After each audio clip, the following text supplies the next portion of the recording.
वहाँ से जुड़े हुए हैं। थोड़ी देर पहले प्रधानमंत्री के रोड शो से वीरेन जी अभी लौटे हैं। वीरेन जी, बहुत स्वागत आपका। मैं आपसे जानना चाहता हूँ, अब तो आप वाराणसी में पिछले दिनों से कैंप किए हुए हैं, वहीं पर 7वां चरण है और यही द्वार तय करेगा कि कौन बनाएगा उत्तर प्रदेश में सरकार। माहौल क्या है उधर? देखिए, महाकुंभ चल रहा है नेताओं का बनारस में, और बनारस, मिर्जापुर और आजमगढ़ मंडल, ये 3 जगह बचे हुए हैं जहां पर चुनाव कल शाम को समाप्त हो जाएगा। 20-22 घंटे अब शेष हैं। पूरी ताकत झोंक दी है, चाहे राहुल गांधी हो, प्रियंका हो, प्रधानमंत्री नरेंद्र मोदी, योगी आदित्यनाथ, अखिलेश यादव और मायावती के भी लोग, और मायावती खुद भी कल गई हैं होके। तो ये चुनाव उत्तर प्रदेश में अब एक कोने में आकर सिमट गया है। पूरे देश की फोर्स कह सकते हैं आप लगी है यहाँ। लेकिन बनारस का जो मिजाज है, जो एक नारा आया था कि हर हर मोदी घर घर मोदी, तो मोदी का जो जादू है वो बनारस में तो कायम है। लेकिन उसके बाद जब आप बात करेंगे देहात की सीटों का, गाजीपुर का, मिर्जापुर का और भदोही का, आप जौनपुर का, तब वहाँ पर स्थितियां थोड़ी आपको बदली नजर आएंगी। वहां समाजवादी पार्टी उनको सीधे चुनौती दे रही है। जो बीजेपी का मामला थोड़ा बहुत गड़बड़ाया था, आज प्रधानमंत्री ने रोड शो करके जो दक्षिणी सीट है जिस पर नीलकंठ तिवारी मंत्री विधायक हैं, उनके क्षेत्र में आज ये रोड शो हुआ है और प्रधानमंत्री ने जनता से अपील की है बीजेपी को जिताने की, और उन्होंने काशी के उपकार गिनाए हैं इस प्रदेश के लोगों के। तो स्वाभाविक है कि बीजेपी के पास संसाधन है, नेता है, लेकिन उनसे लड़ने के लिए उत्तर प्रदेश में अखिलेश यादव उनके सामने हैं। अखिलेश यादव इस बार फिर सत्ता में आने की कोशिश कर रहे हैं। 35 साल हो गया उत्तर प्रदेश में कोई सरकार रिपीट नहीं हुई। लोग कहते हैं बीजेपी फिर आएगी। कैसे आएगी, कौन सा चमत्कार होगा? मोदी ने तो केंद्र में चमत्कार किया, वो लगातार रिपीट होते रहे। अब उत्तर प्रदेश में देखना है कि योगी आदित्यनाथ की सरकार दोबारा रिपीट होगी कि नहीं। कुछ लोग ये कह रहे हैं कि 6 चरणों में फैसला हो गया है, सरकार बन रही है, 7वें की जरूरत नहीं है। लेकिन 7वें की भी सीटें बताएंगी कि ये चुनाव अंतिम में किस निष्कर्ष पर पहुंचेगा। ये बनारस का चुनाव ब्रजेश जी, रात भर जागता है बनारस।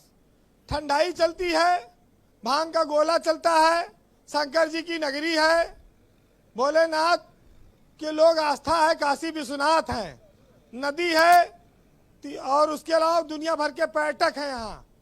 आज पूरे देश के नेता भी आए हुए हैं। इस महाकुंभ में लोग लगे अपने आप को बनाने, लेकिन शहरी क्षेत्रों में बीजेपी मजबूत है, इसमें कोई शक नहीं। लेकिन समाजवादी पार्टी भी खाता खोलेगी बनारस में। हम आप जिस दौर में हैं वहां पर चुनाव में तो बड़ी सेवा होती है हमारी, नेता पैरों में पड़े रहते हैं, लेकिन जैसे ये 7वां फेरा पूरा होगा फिर हमको उनके पीछे पीछे घूमना पड़ेगा। अभी 6ठा पूरा हुआ है। मेरे एक दोस्त हैं, उन्होंने लिखा है आज कि पूरे होते ही 7 फेरे बोलेंगे सब सियासतदां, ना अब तुम मेरे ना हम तेरे, मुलाकात होगी 5 साल बाद फिर घर पर सवेरे सवेरे। तो ये चुनाव का अंतिम दौर है। जितना पैर छूना है, जितना लोगों को प्रभावित करना है, वो सब चल रहा है। लोग कोशिश करते हैं, कोई वाणी से, कोई जाति से, कोई धनबल से, कोई दूसरे प्रभावों से, कोई धर्म से। आज विचित्र संयोग है कि उत्तर प्रदेश और देश के सारे नेता यहाँ मौजूद हैं। बनारस में पूरे देश की मीडिया मौजूद है और इस चुनाव के अंतिम समय का ऐलान हो चुका है कि अखिलेश आएंगे या योगी आएंगे। ये दोनों में से फैसला 24 घंटे बाद चुनाव प्रचार थम जाएगा, तब लोगों के सामने आएगा 10 तारीख को। बहरहाल आपने बहुत चुनाव देखे, बहुत सारे लोग पूछे कौन सरकार बना रहा है। जिस देश में वोट की गोपनीयता हो उसमें ये नहीं कहा जा सकता सरकार कौन बनाएगा। लेकिन हम जब जातीय समीकरण पर आते हैं तो वहां समाजवादी पार्टी बीजेपी पे भारी हो गई, क्योंकि ओम प्रकाश राजभर उससे अलग हो गए पूर्वांचल में। अखिलेश ने छोटे छोटे दलों का गठबंधन बनाया और एक बड़ी चुनौती दी। नहीं तो बीजेपी तो सब धक्का देके जीत लेती सीट। इतना आसान नहीं था बीजेपी से जीत लड़ पाना किसी के लिए। और ये चुनाव ये भी तय करेगा कि उत्तर प्रदेश में मायावती का भविष्य क्या होगा और अखिलेश यादव का भविष्य क्या होगा। कांग्रेस का तो देखिए अभी कोई 75 नहीं है इस समय। अब कांग्रेस 2024 में सामने आएगी, लेकिन अखिलेश यादव का कैरियर इस चुनाव पर टिका है। उत्तर प्रदेश में उनकी सभाओं में जहां जहां जिस तरह से भीड़ हुई है, ये लगता है कि बीजेपी के खिलाफ जो वोट है वो अखिलेश यादव की तरफ शिफ्ट हो रहा है। उसने हुआ है। सियासत में एक चीज ब्रजेश जी जो अहंकार की आई है, उससे भी लोग पीड़ित हैं। देखिए, अहंकार का जब पर्दा पड़ जाता है तो सामने वाले के गुण हम नहीं देख पाते और ना ही अपने अवगुण देख पाते हैं। सियासतदानों में ये बातें आई हैं क्योंकि बहुत सारी मंचों से एक दूसरे को धमकियां दी जा रही हैं, देख लेने की बात कही जा रही है, अफसरों को भी धमकाया जा रहा है। कहीं पार्क साफ हो रहे हैं, कहीं लाइट ठीक हो रही, कहीं सड़क पुताई जा रही है, अलग अलग बातें आ रही हैं। लेकिन ये 5 साल का चुनाव है, सोच समझ कर चुनाव करना, क्योंकि उत्तर प्रदेश में फिर 5 साल आपको पछताने के अलावा कुछ हाथ नहीं रहेगा अगर गलत आदमी को आपने चुन लिया। हम लोग जब पीछे मुड़कर देखते हैं तो जो असमानता है ब्रजेश जी इस चुनाव में वो मिट जाती है। तब गरीब के कंधे पर भी नेता हाथ धरकर बड़ा सम्मान देता है।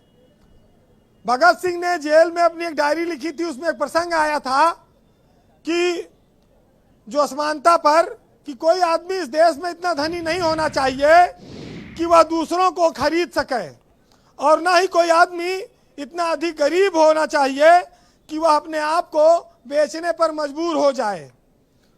जो भारी असमानताएं हैं यही निरंकुशता का रास्ता बनाती हैं और सत्ता वहीं जाकर निरंकुश हो जाती है।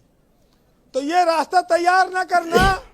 तो काशी में आपका समय कैसा बीत रहा है? आप क्या करते हैं दिन भर? मैंने सुना आप रात में 1-1, 2-2 बजे तक घूम रहे हैं ठंडई उंडई के चक्कर में। सब ठीक तो है वीरेंद्र जी? देख लीजिएगा, ठंडई में कुछ भांग का गोला भी मिला देते हैं। जागती है। ऐसा ना हो कि गलती से भांग का गोला वाली ठंडई ले लें। नहीं, यहाँ दोनों तरह की मिलती है। यहाँ शराब पीने वाले ज्यादा, भांग खाने वाले लोग मिल जाएंगे, क्योंकि ये भोले शंकर की नगरी है और ठंडाई भी है। लेकिन काशी में ब्रजेश जी 3 चीजें मुझे एहसास हुआ। एक तो नेता का भाषण, और दूसरी पंडित की कथा, और तीसरी पत्नी की बातें। ये तीनों चाहे आपके समझ में आए चाहे ना आए, लेकिन सर आपको झूठ मूठ हिलाना पड़ता रहेगा कि हम समझ रहे हैं। तो ऐसे यहाँ चल रहा है मामला जी। रात में भी काशी जागती है। कोई ना कोई नेता, कोई ना कोई बाबा बड़ा आपको मिल जाएगा सड़क पे। मेरे पास बहुत लोग टेलीफोन किए कि वीरेंद्र जी वाराणसी में हैं, वो कहाँ हैं, आपसे लोग मिलना चाहते हैं। तो मैं तो सजेस्ट करूंगा एक छोटी मोटी रैली आप भी कर लो, सब इकट्ठे हो जाएंगे, आपकी मुलाकात भी हो जाएगी। देखिए, नेता जितना झूठ बोलते हैं हम लोग कहाँ बोल पाएंगे, ना हम लोग इतना फोटो खिंचा पाएंगे। एक साहित्यकार ने लिखा है, आज झूठ बोलने वालों पर आप सुनिएगा जी। सरकार के लिए भी बोला है उन्होंने कि अजब नहीं है कि मेरे यार झूठ बोलते हैं, और गजब तो यह है कि लगातार बोलते हैं। और यही नहीं कि रियायाकार झूठ बोलते हैं, और सितम तो यह है कि फनकार भी झूठ बोलते हैं। और अदब ने बढ़ के मेरा मुंह दबा लिया, वरना मैं कहने वाला था कि मेरे सरकार झूठ बोलते हैं। बहुत बहुत शुक्रिया वीरेंद्र जी, बहुत बहुत धन्यवाद। और खाना या ठंडाई थोड़ा देख कर खाइए पीजिएगा, आप वाराणसी में हैं तो कहीं कोई कुछ खिला पिला न दे आपको। बहुत बहुत शुक्रिया, धन्यवाद। वीरेंद्र जी काशी से हमारे साथ जुड़े हुए थे। तो आज हमने बहनों भाइयों 7वें चरण को लेकर एक प्रश्न को ऐप पर पूछा। प्रश्न ये कि 7वें चरण में अब बस कुछ घंटे का वक्त बाकी है,